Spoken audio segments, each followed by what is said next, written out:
The station where our veterans' voices are heard. MBR Talk. Hey folks, thanks for tuning in. You're giving veterans a voice today. Powered by WorkSimple, where we simplify your mission. Find us on the web at mbradio.us. Lock in every Tuesday, 8 p.m. Eastern, for Tracer Rounds targeting veteran resources. You wonder why life feels like chaos, like tracer rounds flying all around you? That's why I created the Tracer Rounds podcast. Every Tuesday at 8 p.m. Eastern, I help cut through the noise and point veterans to those resources they need. Since 2023, join me. To hear interviews with veteran artists, veteran business owners, and businesses that support veterans. Catch us on Roku, Amazon Fire TV, and MB Radio. If you miss a show, you can listen again on Wreaths Across America Radio every Wednesday at 3 p.m. Eastern. Tune in to see if you are on target. MBR, giving veterans a voice.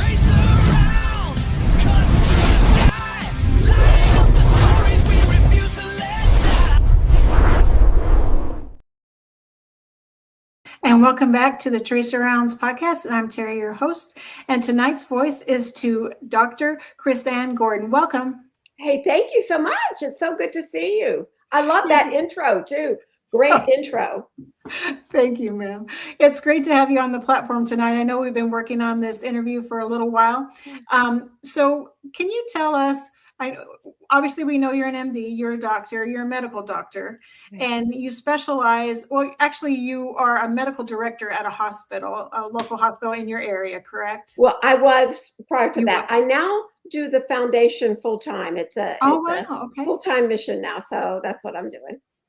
And so tell us about your foundation and tell us about what you're doing and why you started that. I guess that's 3 questions all in one, and I apologize. That's okay. I can take it from there. It's not really a problem. The interesting thing is, I had a special interest in traumatic brain injury because nothing really takes you out of life like that. I mean, if you can't think, you can't speak, if your brain isn't working, there's not much you can do. You are definitely helpless. So, I was on that kind of service for off and on for several years.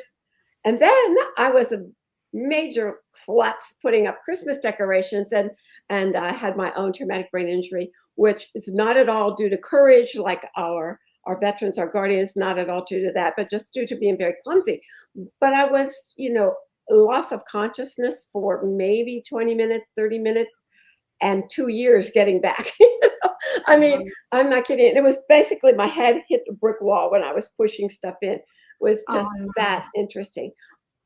But in retrospect, Terry, I've got to tell you, that was a very life-altering moment and led me on this journey, because what I found trying to come out of my own traumatic brain injury is that everything that we were doing for younger people with brain injuries was wrong.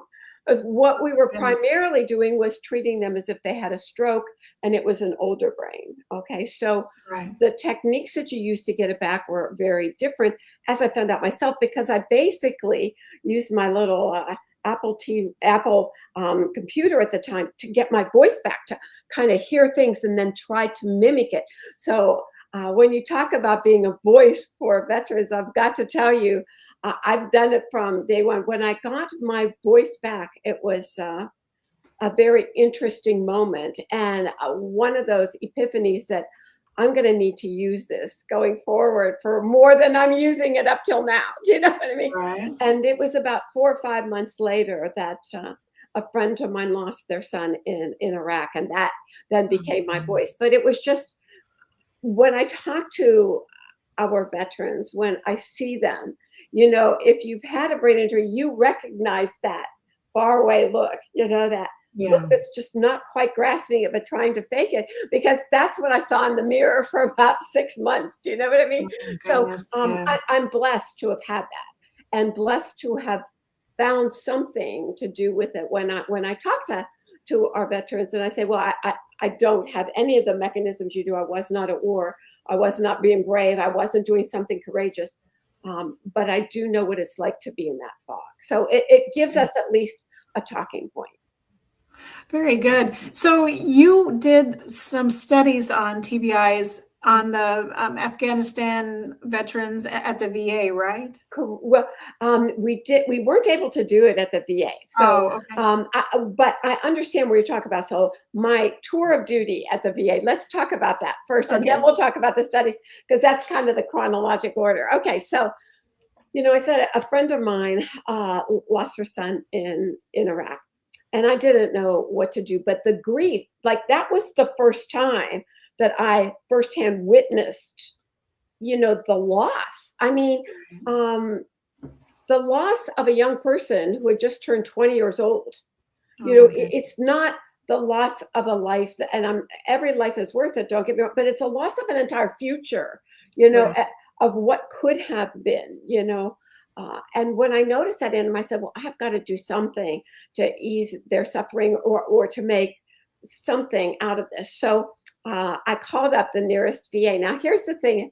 I don't know if you've tried calling VAs before in the past, but this is the only time that somebody picked it up. Oh, that's amazing.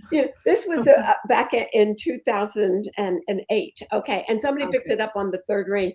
And I told them, I had this thing. I'm a physician. I want to do something in Zachary's honor. His name, Zachary McBride was his name, sergeant in the U.S. Army, went into a booby-trapped house, and all of the troops around him, there were actually 7 casualties that day from that. So it was kind of to honor all of them and all of their families.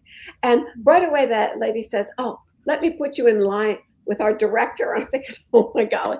So this is exactly how it happened. The director gets on the phone. He goes, Dr. Gordon, a great, very spiritual Filipino physician who was there, thought a lot of veterans. He goes, you are the answer to my prayers. I just finished a novena this morning, and they're like, I don't know what's coming, but I know it's not what I was expecting. And what he was saying, so Terry, that was back in 2008 when they were just starting the 2nd level traumatic brain injury screening.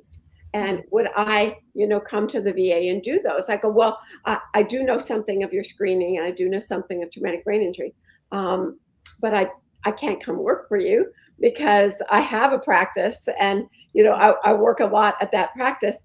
But I can volunteer for you if you'll take me as a volunteer for a couple times a month.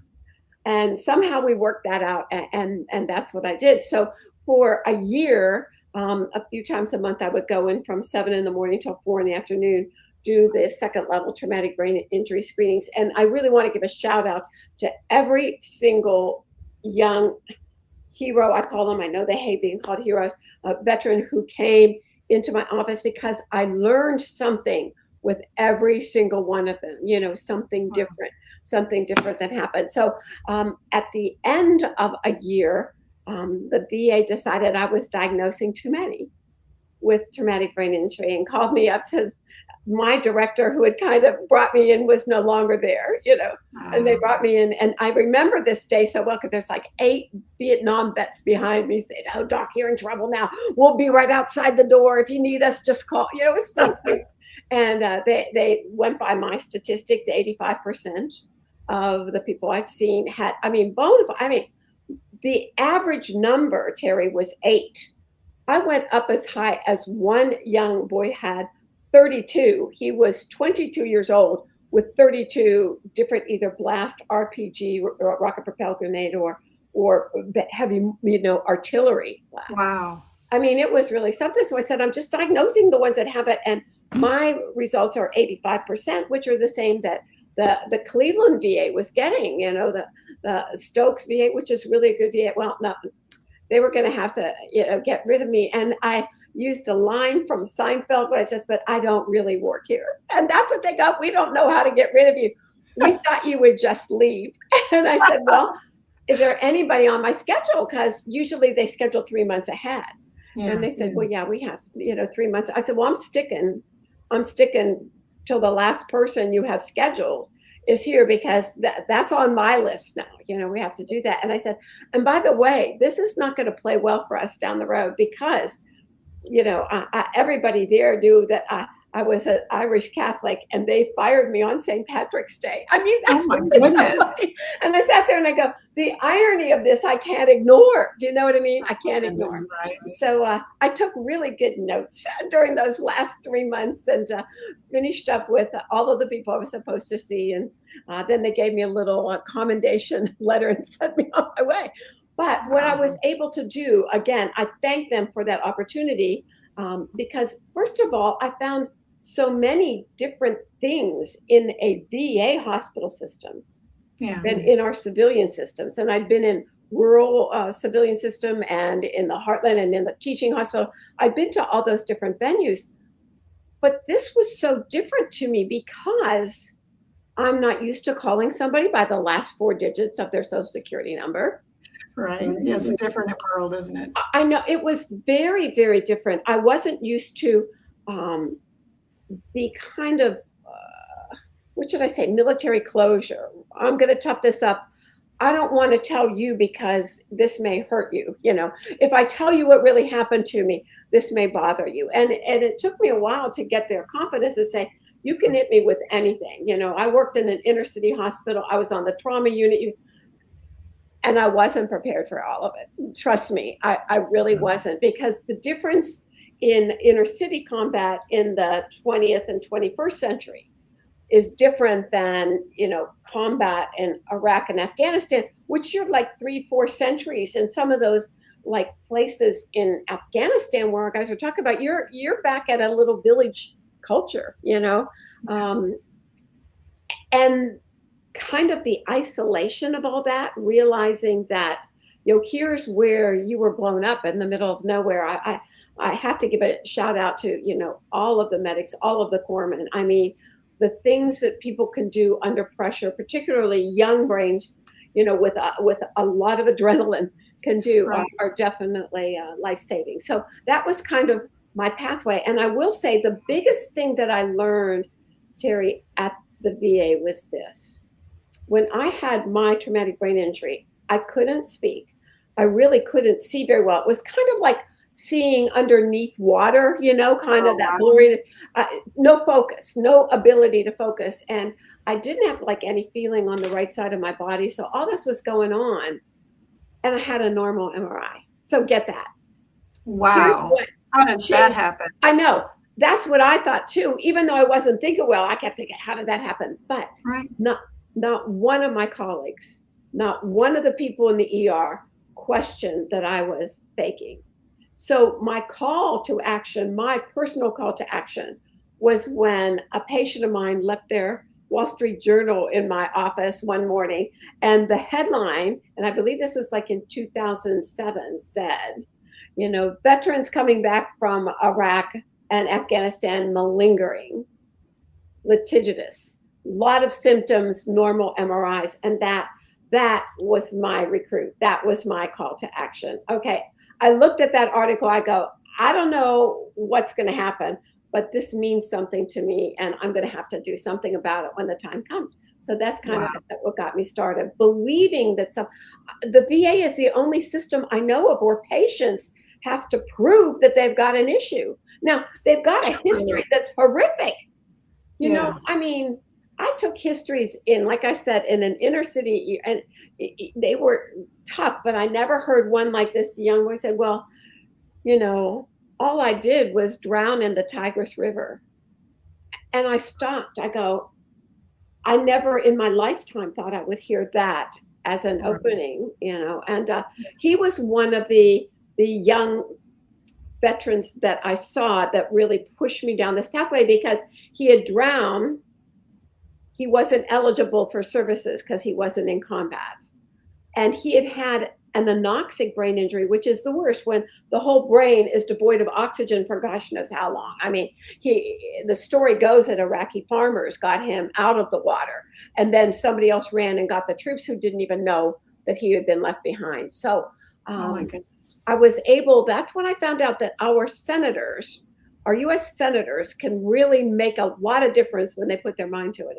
Yeah, they they're can. blessed in Ohio. Senator Sherrod Brown and Senator Rob Portman both took this on, and we were able to make changes. So we're going to be making some changes next year too. We just have to see who gets in this election and is going to stay put for at least a few months, you know. I mean, that's more open. Wow. I'm curious, you mentioned one soldier that had 32 traumatic brain experiences. Yes. How in the world, like, and was this over a very short period of time, or was this a lengthy? This was over 4 years. Over 4 years. But it was still, like on there. A lot. And I mean, part of the thing was to name them all. And you go, and some of them, again, that I had issue with the military not thinking were important were, rollovers of Jeeps or, motor vehicle accidents. I go, that's a motor vehicle accident. That's something that you don't just brush off. So he had 3 of those in the early part of the fighting. I think the Hummers weren't, like an IED or a little blast would really overturn those vehicles. After, I think it was 4 or 5 years after the wars were going, they redesigned the vehicles, but there were a lot of turnovers and, just going down the street, not even with an IED, you hit a bad bump or something and there goes the vehicle. So 3 of his injuries were those. So it was pretty horrific to me to listen to it. I couldn't believe he was actually speaking and talking things, but he couldn't find his way around his small town in Ohio. There were no driving skills, mapping skills. Those were all gone, his ability to remember things, like, when you give them a few phrases to remember, that had gone by the wayside. There were a lot of networks in his brain that had been broken, had been shed, that needed to be laid down and reconnected. And that just hadn't been going on. So is there a path to reconnecting some of those? The pathway that I found for myself, and now a lot of different places are doing, this kind of thing, not enough, but was, practice.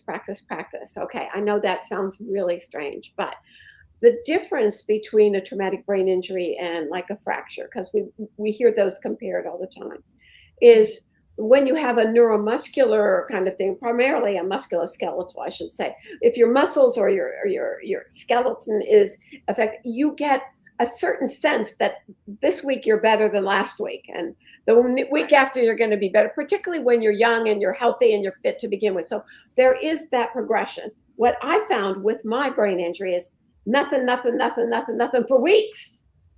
And I tell my veterans this, that I couldn't utter a sound, not a syllable, for almost, I think, 3 months.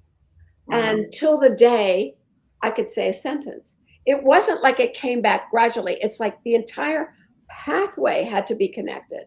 So the nerves were growing out until they connect to the end organ there, my speech center. I couldn't say a thing. Now, my speech was horrible for about another 6 months. And I noticed it in a lot of our veterans, that stuttering, you're trying to get out and you just can't. Or what was even worse for me, I'd be in the middle of a sentence like this with you and then just like, where was I? What did I say? Could you help me? What was I thinking, so I can think of how I finished that sentence, And that was much more common for me, and it was common for them too. So that particular speech pattern I was able to tell. But I kept telling them, you're not going to get better until it all connects, and then you will. And something that I just did, and I've learned since then from Dr. Lipton, I'll tell you about the study that he did for us, Dr. Michael Lipton, who at that point in time was at Albert Einstein College of Medicine in the Bronx. Now he's in New York City proper. So, and by proper, I mean, I'm trying to remember, I believe he's at NYU, but he could be at Columbia, and I'm afraid to say the wrong one. So I'll look it up next time. I'll have that down pat. I should remember, but I don't. Anyhow, that being said, on that computer, I went over and over the Gettysburg Address, because we all learn it, we all have to memorize it. And it was far enough back that, you get your faraway memory before your more recent memory in a brain injury, that I thought that I may be able to get some parts of it, and yet when I said my first sentence, I was reading a sentence that I was so happy, and literally it was see, spot, run. Oh, and then I just burst into tears because I'm thinking, I can't believe I'm so happy at such a low level milestone. Do you know what I mean? Yeah, but I mean, but it's leaps and bounds from where you were, so Exactly. it is exciting. And from that time forward, so that's what I keep telling them, wait till the time. So like this young boy that couldn't find his way around, and I should say young man, because after boot camp, after you sign up on day one, you're no longer a girl or a boy. Right. You have graduated within 24 hours for sure. Probably on the bus ride in is what I hear. Yeah, it's a truth telling when you get on the ground at wherever basic training site you're at, because you realize you are not at home anymore and you are in a whole different environment, and you better get used to it real quick, or there's going to be a lot of heartache for you coming up. Isn't that the truth? It's just such a hard thing to do that, particularly, and I say this a lot, particularly in these times. And what I mean by that is, my father was in World War II, and the difference between some people in the cities and some people in the rural areas, the biggest difference was the people in the rural areas knew how to shoot, and the people in the cities maybe did not. Okay, so there was that. But there was a much more level playing field, and everybody went to war. If you didn't go to war over there, you were at war here, you were making things, it was an entire world. Right. Now you have, less than 1% of our population goes into voluntary service, and you're really out there. And then you go to a war zone that's not Europe. It's not the land of your ancestors. It's not who founded our country. It's an entirely different, with an entirely different topography. Right. I've seen some of the footage from actual Afghanistan, and you look at those mountains and they all look alike to me.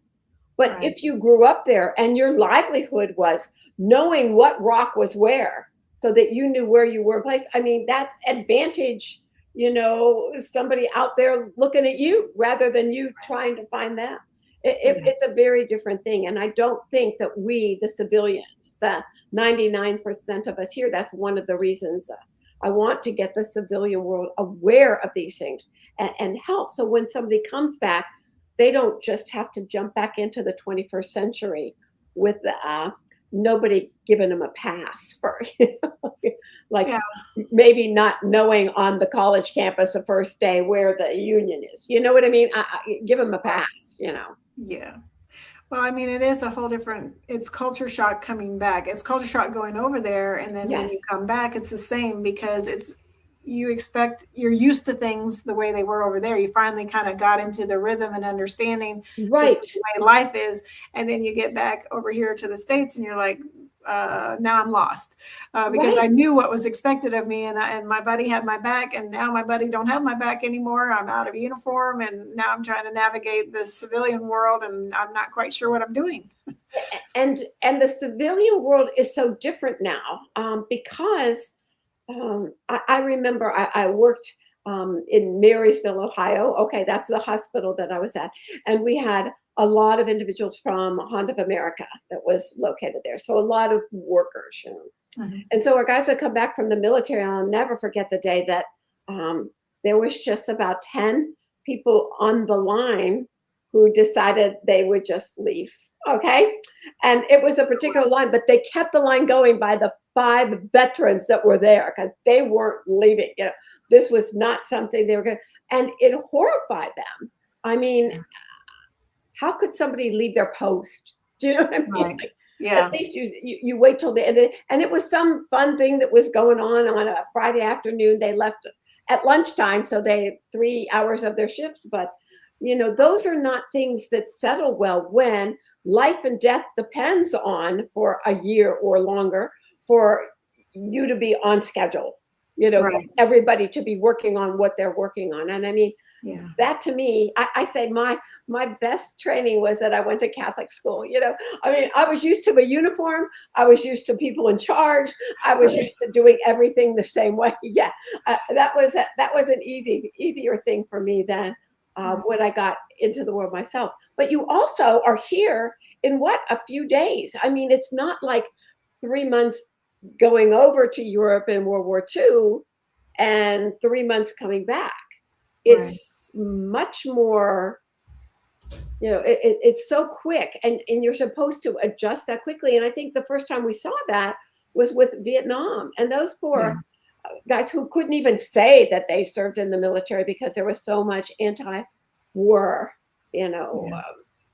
protesting and feelings that it was really very difficult. So I say that my whole education has with dealing with our veterans, our guardians that we'll talk about, has come from the Vietnam era and from this young group of the global war terror, Iraq and Afghanistan. And I actually take some offense to the greatest generation being World War II. I said they had everybody in the world behind them. Let's not say who served better than anybody else. I mean, I think that each of these conflicts have had their own set of major difficulties to overcome, both going there and coming back. And everybody needs to be honored as, the saviors, the guardians of our way of life. I appreciate that you said that, because, I feel the same way too. I mean, I think the World War II veterans and prior, they had a very hard war to fight because the tools they had to do their job were not as advanced as what we have. And so, they were very brave to do what they did and to have succeeded in what they did on the battlefield. But the other wars too, we've succeeded and we've done things, and the way we fight is a little bit different. I mean, it's the same but different. We've got different tools and different things in our hip pockets now to make a difference in the war. So I mean, we may have had a little easier in our generation as far as the things we had at our disposal to use, the helicopters and the drones and all the rockets and missiles and things that weren't something that World War II would have, or even Vietnam would have, for that matter.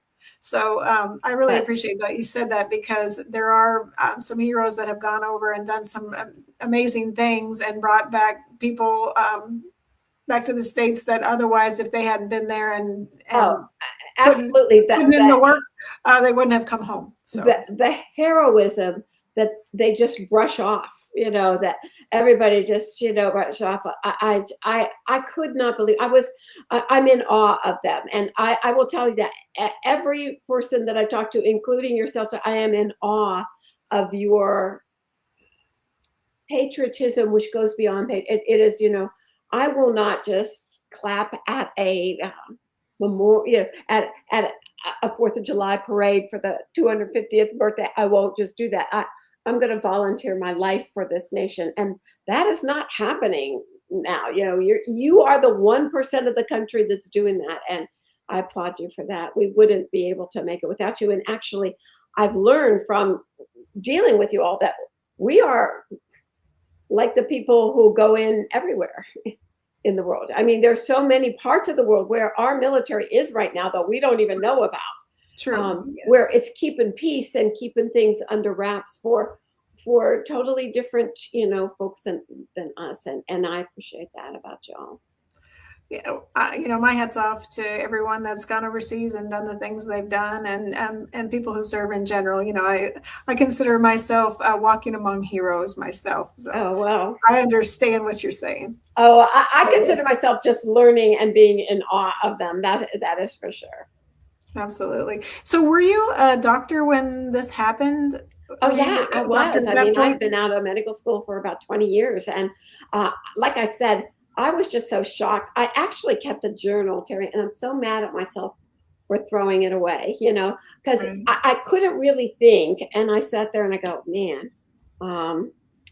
I better, write. But I could write a few little words and stuff. But it looked like when I finally came back it was a year later. And I looked at this journal, it looked like something that a preschooler may have tried, Oh my and it bothered me looking, but I should have just put it away somewhere and come back to it, because I think it could have helped in, kind of the progression as to who I was. So yeah, I was stunned by how much I lost on my hard drive. The brain, I tell my young guys, I go, okay, it isn't an organ, it's a computer. Consider it your computer. And a bunch of your hard drive has gone down and we're not getting that back, okay? We can try to rebuild some of it. But what Dr. Lipton had taught us is you take the part of your brain that's working and you work that and work that and work that. And that's what I did unknowingly, because my left brain wasn't working. I couldn't speak where the speech center is, but also I couldn't do like the science and math that I love. I couldn't do, but I started maybe 3 months into it, just dabbling with my pen and writing poetry, and shocked the daylights out of me. Where did that come from? Oh my gosh. I was not the arts and scientists. I was only the sciences, like where did that come from? But in doing that, it actually helped bring my speech back, which is in the left side of the brain, which actually helped bring back a little bit of my math. My great math brain, and I hate to say great, but I loved math. I would do complex math just to calm down, because it was so pure, Terry. There's a right and there's a wrong. There's no gray zone. That's what I So wow. That was my journey back. So I should get around to the Dr. Lipton study. So here we are. I'm at the VA. I see 85% of these things, but nobody was talking about it. The Rand Corporation by that time, Terry Tennillian, who I just adore, had done some major studies and came out, yes, this is the signature wound of these wars at 20 to 25%, which is now up to nearly 1 million. Up to nearly 1 million men and women who served our nation in Iraq and Afghanistan are struggling every day with something going on with their brain that wasn't before. And that's what we need to pay attention to. But Dr. Lipton agreed to do a study with the diffusion tensor imaging, the new MRI. The MRI that didn't show just gross abnormalities, but those pathways we were talking about could actually show the rips in the pathways, could actually show what part of the brain had. And I really had to look for somebody, because this is kind of controversial. This is gutsy. I'm saying, I'm going to get you, we could only afford 22 veterans by the time all of our fundraising. And thank you. Shout out to AMVETS Post 26 in Mansfield, Ohio, that did much of the heavy lifting here. We got 22 veterans and their age match sibling as close as we could, male sibling. These were all males, because the female brain is different and reacts different for sure. So, and got them to Albert Einstein for a battery of studies, including that. And at the end of that study, what Dr. Lipton had proven is that 80% of the brains not only had damage from an IED blast, but in the same 3 areas. Now, so that study was kind of, nobody really wanted to talk about that study. That's only 22. I go, but it's 80% and same 3 years. To me, that's no coincidence. That's definitely not. Yeah. So it wasn't for several more years that, because we did our study in 2014. It was like 4 years later when the government actually kind of, I think, did these studies, because they had to, because there had been a couple, we were the first, and then there was a couple that came after that, and they were all small. And then it proved that, yes, it is something. And once they made that statement that this was a signature wound of the war, I thought everything would be fine, but it was not. That did not lead to a massive callbacks for, the first 10 years of being gone. That wasn't, no, it was eye-opening to me how slow government processes are, because in the civilian world, particularly in healthcare, you got to be fast at changing, or you lose your patients, you lose your clients. They go elsewhere. They go to the hospital down the street with the next best thing. Right, the new technology, exactly, the newest treatment methods, and yes, absolutely. Right. So that was another, eye opener there. But that's how we got that started.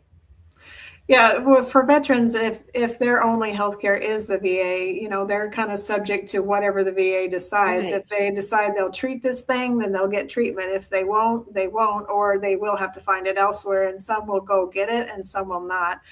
because some of them don't have the resources to go get it. Right. They don't have their own insurance because they're Exactly. unemployable or whatever the case may be. Right. You know, Exactly. they're depending on the VA to be responsible for war wounds and for, you know, things that have happened in service, and to admit these things happened in service, because for the longest time they wouldn't admit to PTSD as a diagnosis, any of this stuff. And then they said that there's a lot of connection between a traumatic brain injury and maybe tinnitus or sleep apnea or some of these other things. All of that, kind of connected, and their comorbidities, if you want to call them that, to this injury, because it's relatable, because the traumatic brain injury is the nexus. That's what happened. Correct. Causing all these other symptoms. I guess that's what the better word is, symptoms that people are experiencing. Well, they're actually not even symptoms. They're actually pathologies. I mean, and some things like sleep apnea can lead to cardiac arrhythmias, to, you know, just died in your sleep kind of stuff. I mean, it's a serious issue. So this is a good segue into why, now that we've done all of that backstory, now we're talking about what's going on right now. And so what we said is we kind of, I had to get in there and see the problem. Then we had to prove the problem. Now we're going to change the way that things are done. So I do have a copy of the book. Can I just hold it up? Yes, please. Okay, yeah, I brought it. So this is the book that we just released, Guarding Our Guardians, Guaranteeing America's Veterans a Future from Deployment to Employment. Because here's what we're stopping. I don't know how any citizen of our nation can live with the fact that we've had 7,100 deaths in combat in Iraq and Afghanistan, and we're coming up on 35,000 deaths by suicide in our veterans after they return home. Let's think about that.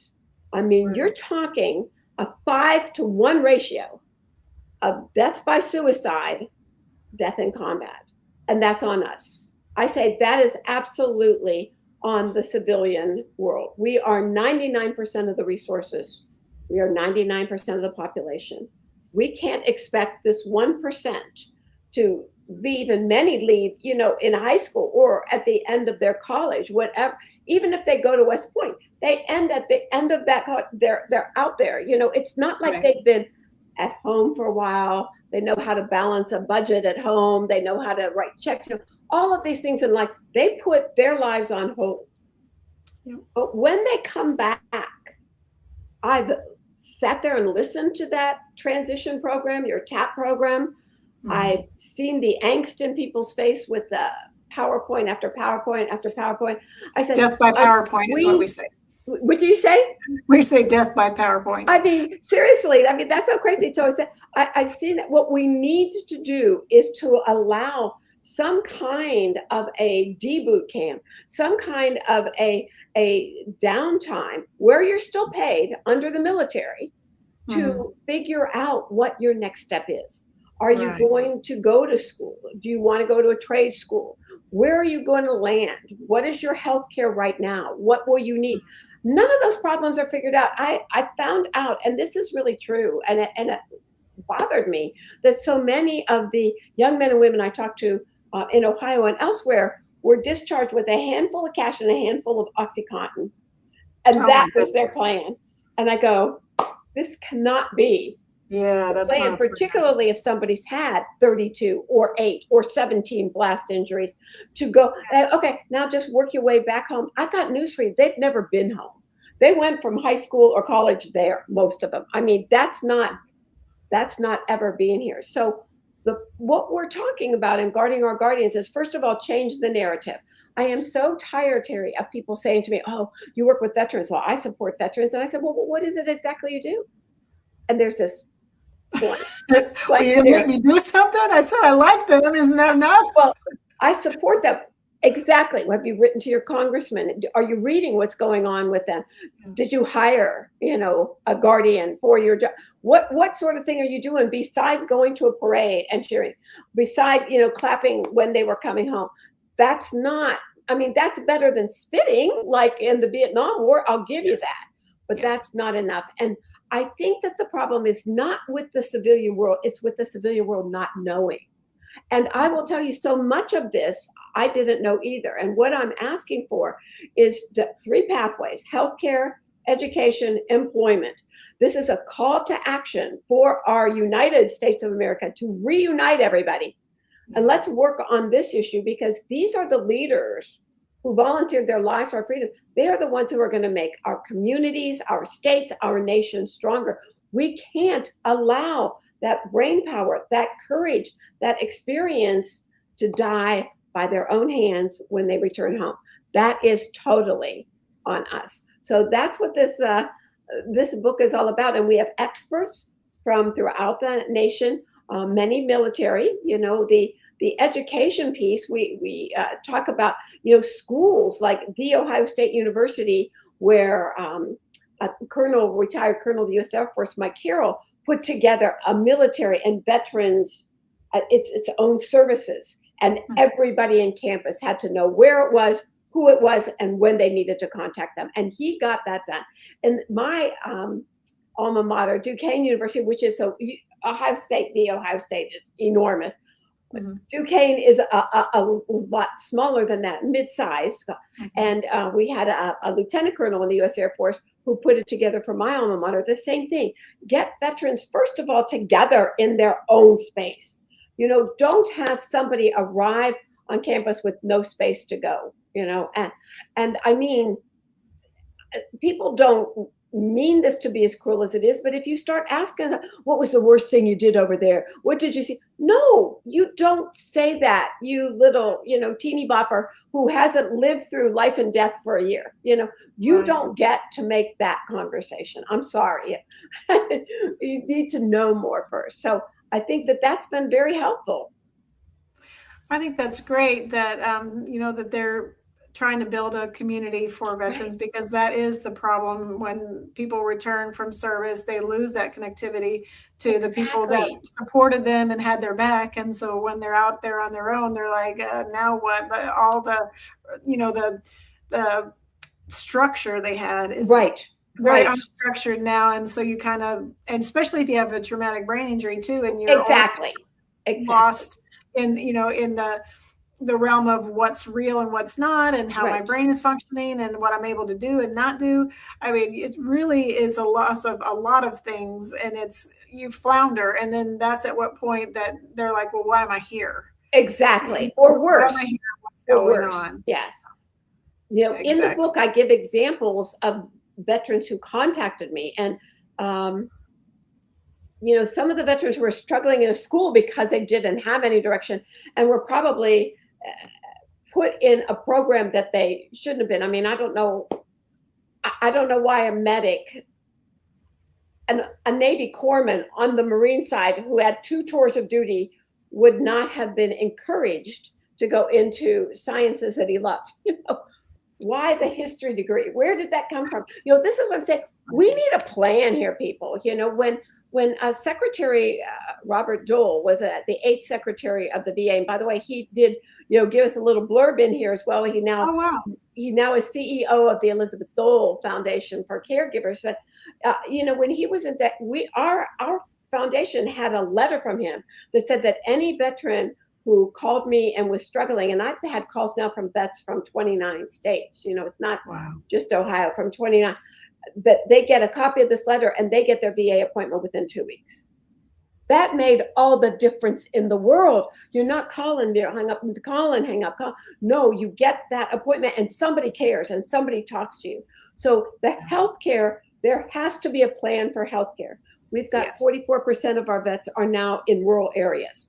There may be a VA, there may not be a VA. There may be nobody there who's ever looked at a traumatic brain injury in their whole career. We need to make those connections before they leave. And lastly, if people are going into employment, we talk about the different employment initiatives. For instance, one in Marysville, in unison with the Honda dealership there, a gentleman by the name of Bruce Daniels developed a training program, put a veteran from Iraq in charge. Okay, he was a tanker, put him in charge of this training program, and it's to train them to work on Honda vehicles with all of the computer notion, all that. Now, what he does is they don't just come and have to work someplace else and learn here. He pays them $40,000, $50,000, $60,000 to learn through this 2-3 year program. And then if they join on with him and outsource this thing, they are guaranteed an $80,000 a year job. Now, come on. That's the kind of future that somebody who offered their lives for you deserves. Every single one of them should have some pathway when they leave. And we, the civilian world, need to make sure they stay on it. Wow, that's amazing. I mean, I applaud anybody who's putting together those types of programs, and you're putting together this type of program through your resources. So the mission of Resurrecting Lives Foundation is, what we are here to serve the veterans of the global war and terror who struggle with traumatic brain injury. So our first part was awareness. Our second part was trying to get some political clout to get a few basic laws written, particularly when it dealt with suicide prevention, mentioned traumatic brain injury. It is a risk factor, a huge risk factor. So we were able to get that first. The Jacob Sexton Suicide Prevention Act by Senator Joseph Donnelly included TBI for the first time. So we were able to do that. Now we're going to do this. And I want to mention, because you said you are based in Texas, Texas is already leading the pack. I just got back from Austin, Texas a couple of weeks ago, where we had a Guarding Our Guardians Day at the State House lawn. And Senator Juan Hinojosa, who was a distinguished Marine, 2 tours of duty in Vietnam, at the Vietnam Monument on the State House grounds, we had our Guarding Our Guardians moment, and they already have 2 different pilot programs that they're working on to get bills made for the smooth transition. The all important thing right now is we, the civilian world, call to action, get a smooth transition from military over here to civilian here, because it's going to take all of us, and let these people who are used to leading lead. Right. Give us a job and we'll do it. Yes, it's true. It's true. So why did you call the book Guarding Our Guardians? Oh, okay. So this is it. I got so tired. Like I said, there is a colonel I met at Fort Bragg, Colonel Risted. And Colonel Risted, every time I would say something, he goes, words matter. Words matter, Chrisanne. Right. You choose your words wisely. I go, okie dokie, I learned that from him. And then I started thinking how easily people let veterans just fly off their tongue. Oh, I support veterans. Oh, I love veterans. Oh, veterans. What are they really? I wanted to come up with, what do they stand for? So I'm here in Ohio. I am a Cleveland Guardians fan, for sure. My Cleveland Guardians wear red, white, and blue on their uniforms every single day. And they were renamed from the Indians to the Guardians based on a bridge, bridge in Cleveland, where there is a Native American sculptor on one side and a Native American. So from the time you get on the bridge till the time you're guarded, these are our guardians.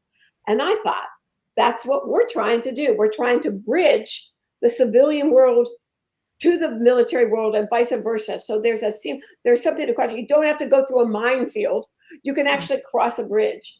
And we need to have the American people, myself included, I didn't know that, they have to know that without our military, without them coming back as our guardians, we don't have rights. We don't have the freedoms that we all enjoy. And I'm thinking, if we can get more people saying that, maybe they'll really realize, okay, these are guardians, so we will guard them. That's what our charge is, guarding our guardians. That's our charge. I love that. We're there to guard them. But that was my Cleveland Guardians, little shout out there. Oh, I've got to tell you this, Terry. This is so funny. I just love the veterans that every one of them, and each one has a different voice. That's for sure. But the one young man who was very deflated when I first met, and rightfully so, traumatic brain injury, asked to prove it himself. Come on. We're going to end that too. You shouldn't have to prove it. And every person who leaves their military should get a jump drive of their entire medical record to take to wherever they want to take it. That's one of the tenets that we have in here. We've got to do this. But this young kid, I go, listen, I said, you don't know me that well, but I won't give up on you. Trust me. I know this is a thing, but we're in this together now. I will not get up. We will get this traumatic brain injury both diagnosed correctly and treated.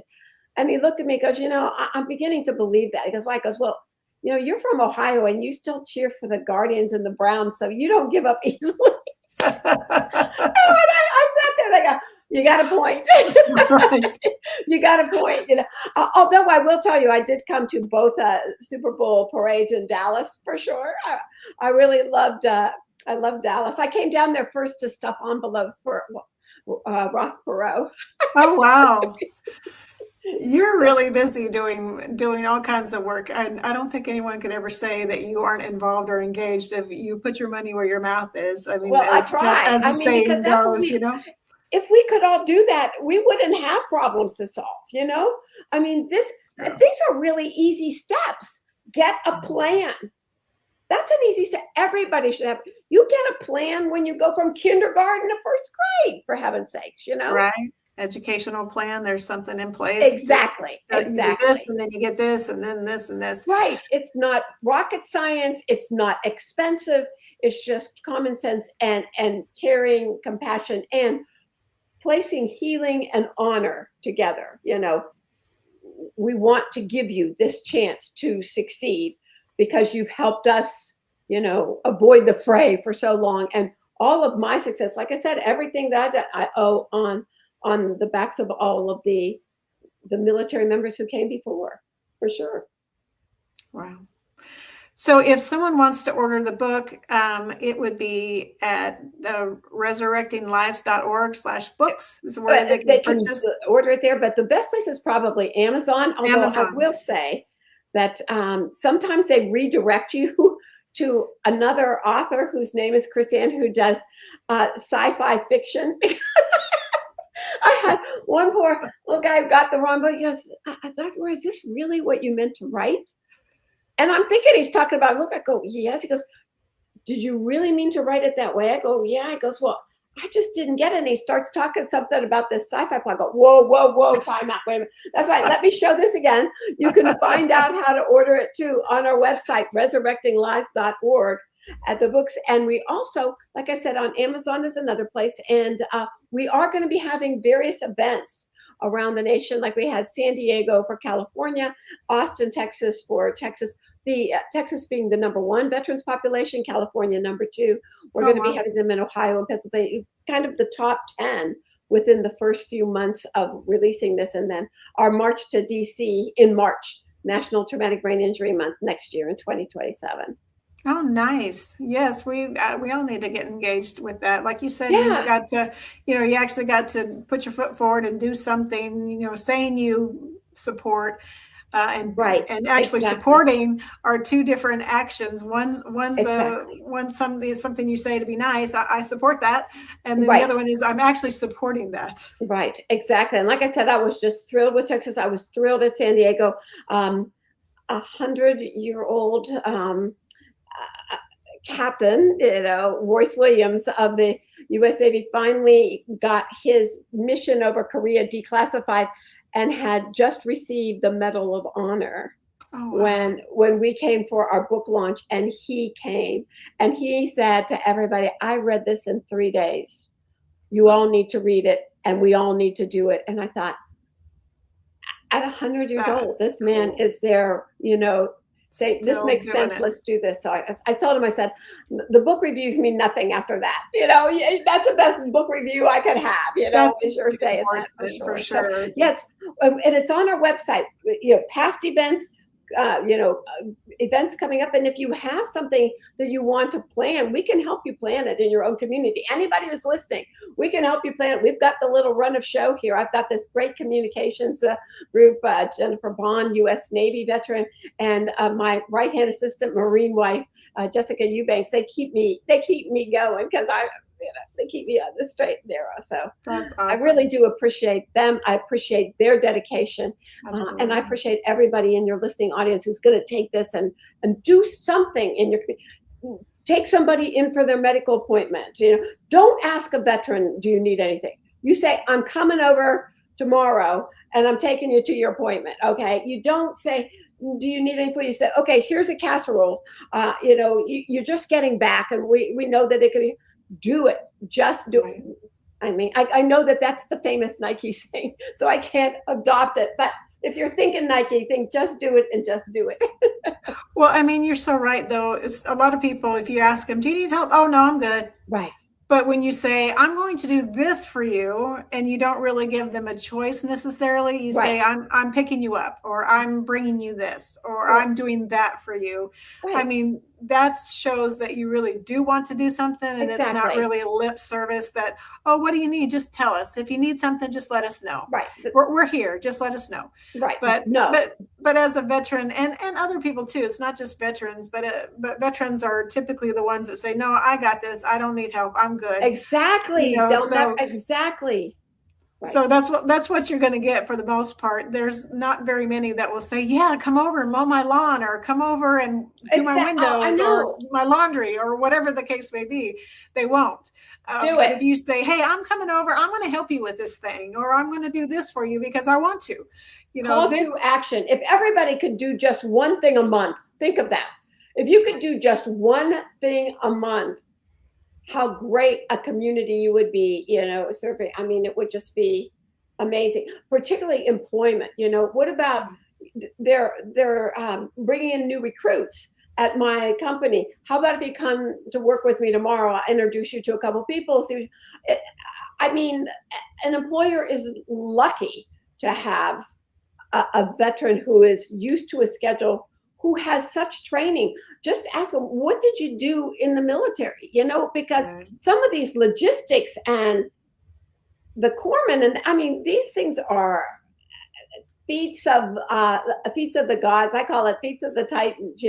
Zeus is here and Apollo's over there. I mean, it's just pretty crazy. I am so blessed. I'm blessed by you to have been able to have this opportunity to be a voice.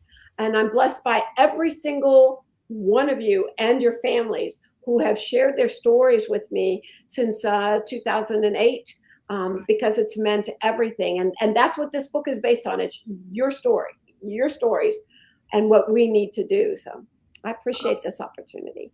Absolutely. So how can somebody get engaged with your foundation and help support you? What do you need? Or what we would really love, seriously, is to begin having communities take on this particular call to action. Okay, so if we've got our website up there, there's places where you can leave us a message. You can see what events are there. We have podcasts, Brainstorms podcasts, because of those storms in your brain. If you want to be on one of those podcasts, you've got a story to tell, let us know.